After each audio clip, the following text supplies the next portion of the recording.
So I had this realization the other day, and I need to talk about it because I'm in a yapping mood. Okay. I came to the realization that like, I really love the relationship that I have right now with growth. And I'm hoping to share this just so it can open your eyes, especially if growth seems like something that's super, super scary. It's funny to talk about growth because it's this inevitable thing that we literally go through every single day. We're experiencing right now. Having a relationship with it, I think really just changes where you sit alongside growth, you know? And of course, this thought came from another thought that I had that's like, wow, I really love dance. I love dance so much. And I'm like, why do I love dance? And of course I have like a bajillion reasons as to why I love dance, but it's because it has completely changed and altered my relationship with growth and where I place myself in relation to growth. Okay, let me land.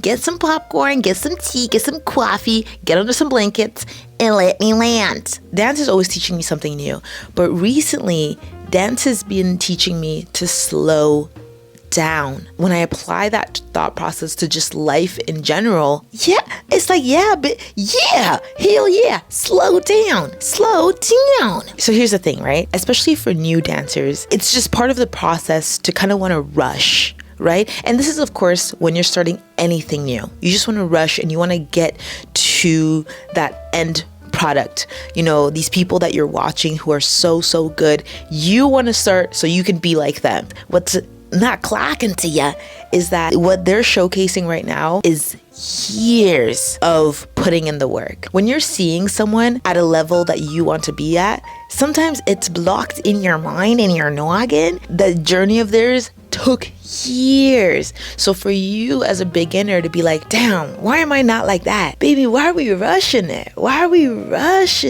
You don't even know all the gems that you're going to find in your own personal journey, so that when you are at that level that you're admiring, oh, bitch, it's about to be so good.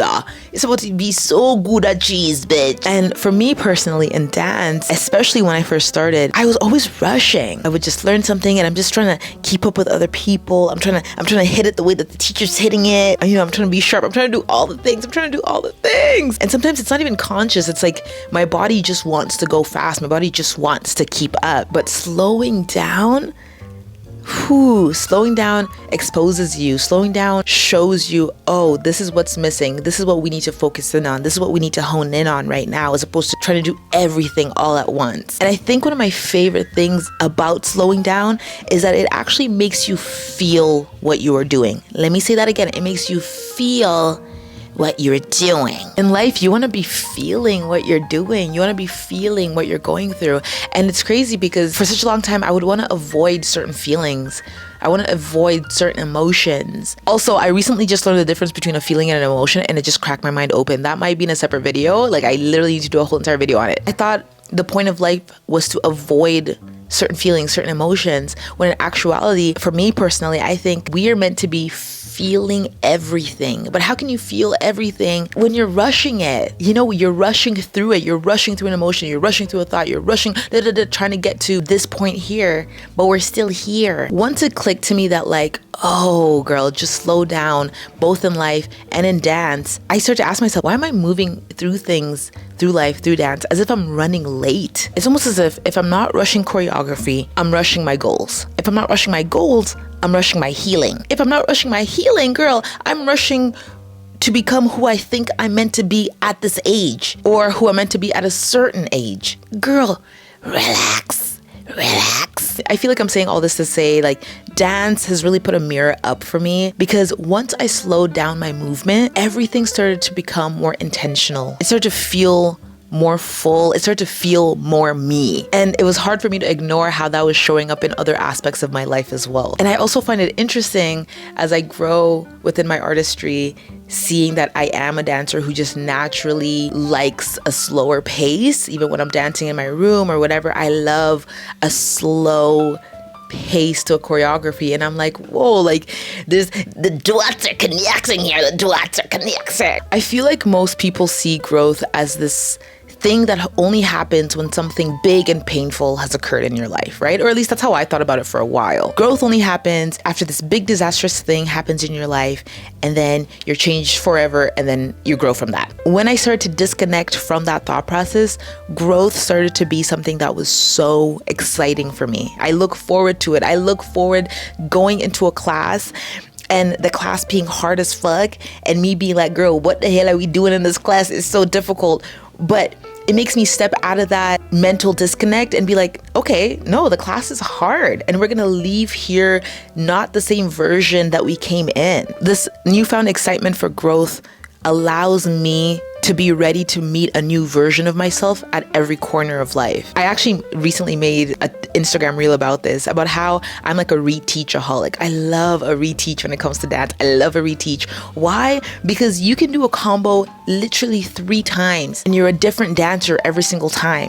Now, when you really let that marinate and you sit with the process, you sit with this beautiful piece of art that someone has allowed me to take in, let it marinate. Ooh, you're dancing as a new person. You're dancing as someone with a better understanding. Even though that first time you did it, you're probably fighting for your life. That's all I'm trying to say, like right now in life, slowing down for me looks like taking more breaths, not forcing outcomes, heavy on the not forcing outcomes, not panicking if I'm not there yet, wherever that is, just fully just like enjoying the in-between. With dance, it's taking my time within transitions, not trying to impress anybody but myself, just moving how I actually feel in that very moment, even through the challenge, just moving through the challenge, because I know that I'm gonna be a better dancer on the other side of that, It's just wild for me that like this thing that I love so much, dance, has allowed me to really just sit deeper within myself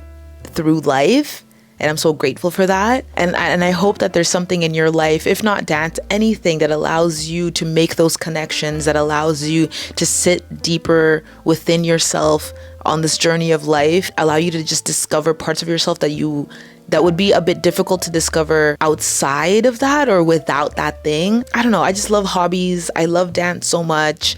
I love growing. I love growth. I love growing within dance. I love growing as a dancer. And I would love for you guys to share if there's anything in your life that allows you to see life differently, that has changed your relationship with growth. All the things, bitch, all the things. I'm just feeling super grateful as I sit here in my pajama bottoms. I'm feeling so grateful for dance, for you guys, for just life. I'm excited to grow as a person, as a dancer, and just see where these things that I love so much will take me in this lifetime. And I hope you're having such a beautiful day. Thank you for just letting me yap your ear off. If you found anything helpful within this video, I'm glad. If not, thanks for listening to me anyway. And I hope you're having a gorgina day today. I need to make my bed, maybe go stretch and take a shower or something. I don't know, man. I don't know. I'll see you soon. I'll see you next time. Why is it dark?